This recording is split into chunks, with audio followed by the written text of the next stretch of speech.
Welcome back everyone. Let's go ahead and take a look at the Samsung Galaxy S6 and see how this phone holds up in 2022. Now I will definitely tell you there really isn't any situation why you would even want to buy this phone in this day and age. It's severely outdated. Every single phone that's came out after this has been much better than this thing, but it's still very interesting to look back and just kind of see what Samsung was thinking as of this point. And there's actually a lot of overlap with the Samsung Galaxy S6 and the Samsung Galaxy S22 that just came out. And there's a little bit of Galaxy S6 inside of like every single Samsung phone Samsung has made since this, which is very interesting. Now, if you want to pick up some phones I would recommend this year, links will be down in the description. You can get them from there and you can help support the channel at the same time. Now, starting off with the outside of the Samsung Galaxy S6, this was a premium built phone. I mean, this thing feels extremely premium.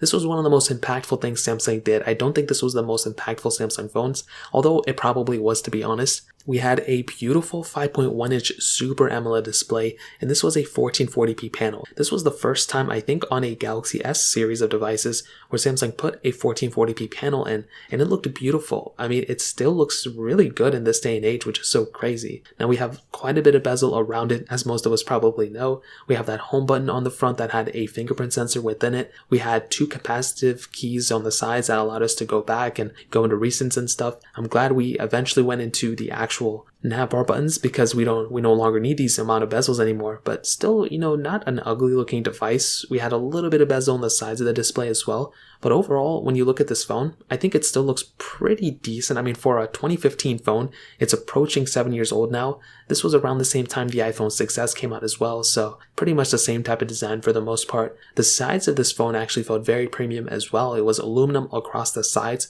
and coming from the Galaxy S5, although this thing lacked a lot of the features the S5 had, it actually felt a lot more premium, and it felt like you were getting a much more better phone in some areas. Now on the back, we did have a glass back, which was really cool. We had that single camera setup, and this was probably Samsung's move of really competing with Apple. They wanted to make a, premium experience for their users.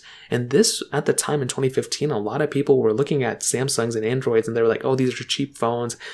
Kind of like now there's a little bit of a different stereotype, but Samsungs and Androids were known as being cheap and floppy and weird and wobbly and stuff, and iPhones were like premium. But the Galaxy S6 came out and completely changed that. However, Samsung did some really weird things with this phone, and I have no idea why they did this.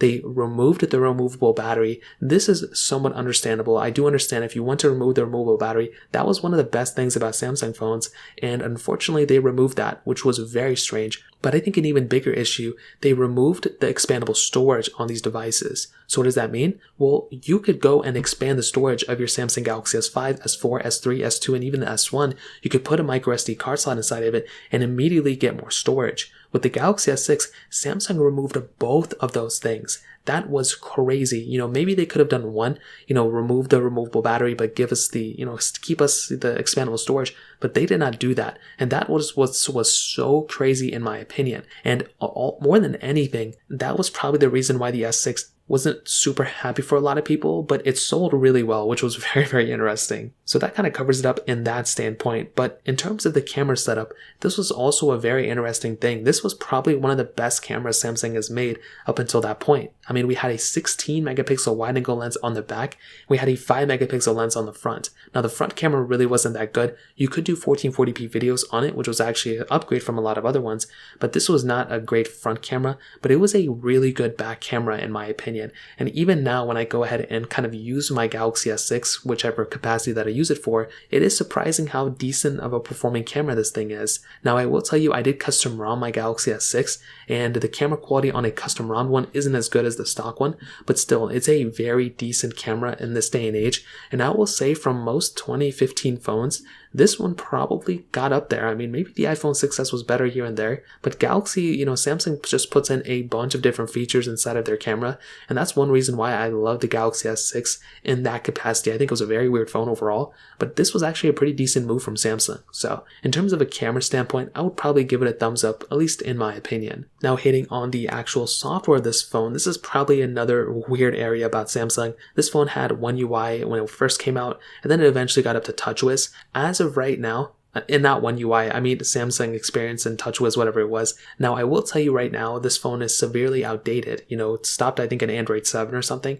However, this is a very interesting spot, mostly because with something like the Samsung Galaxy S6, we're in a situation now where you can go ahead and custom ROM this phone if you want to. And I was actually able to custom ROM one of my Galaxy S6s, I think 2 years ago, and it definitely was an interesting experience. So it definitely was faster, and it was probably much smoother than it was on, I think, Android 7 that I had it on. But I will definitely tell you, this is not for, everybody. There were, even with my model that I had, I think it was kind of like some obscure Galaxy S6. I don't want to say it's like, maybe it's like, I don't know what the carrier was, but it wasn't like AT&T or Verizon, or maybe it was, I don't remember. But basically, custom ROMing this thing and rooting it wasn't that hard, but finding ROMs that were up to date and finding ROMs that were stable, it was crazy. I boot looped this thing like 3 times, and I had to like keep factory data resetting and doing all sorts of weird stuff. I think you have to unlock the bootloader with Odin and all that stuff. So if you don't know what you're doing, I probably wouldn't recommend doing it. But it is quite a bit of a process, but I will tell you the experience I was getting from that phone was much, much better than it was on stock, Android that it was. Not stock Android, but stock Samsung software. So if you're willing to custom ROM it and you know what you're doing, then maybe it's a decent software device, but I would not recommend buying it because, of the custom ROM capability. So that covers it up there. In terms of performance, this device actually had the Exynos 7420 octa chipset, and there were a few different models of this phone, but they all had 3 gigabytes of RAM. Now, the performance of this phone is 2-tier, like I'll talk about it in the Samsung Experience standpoint. Really, it was okay on whatever TouchWiz it was. Again, this is a very outdated phone, and it's not really at the same par. Even the Galaxy S7, I think, is a way better performing phone than this thing. The Galaxy S6, I think, had, okay performance, but I will tell you, I think the biggest thing this phone brought was the better build quality. But I will say for the custom ROM side, it was actually a much smoother experience. We could actually use a gesture-based design on that, gesture base on that custom ROM. So that actually unlocked a little bit more customizability in that standpoint, I think, in my opinion. And that was a really cool thing that some of those custom ROMs gave us the ability of doing. So again, it wouldn't be my first phone to recommend to people for the performance side, but it really wasn't as bad as I was expecting on the custom ROM side. So if that's something that's interesting to you, then I would recommend buying it just to kind of mess around with, but I would not buy it to use as a main device, in my opinion. That is already a flop, and I would not recommend doing that at all. Now, in terms of battery life, this thing had a 2,550 milliamp battery, which was a smaller size battery than its predecessor. So again, another weird thing that Samsung did. I don't know why they went ahead and put in a smaller battery on this device when the predecessor had a bigger size battery. Things like that don't really make sense to me at all. So because of that, I would probably recommend going a different route than buying this phone. But ultimately, the Samsung Galaxy S6, I think, was an important phone from Samsung.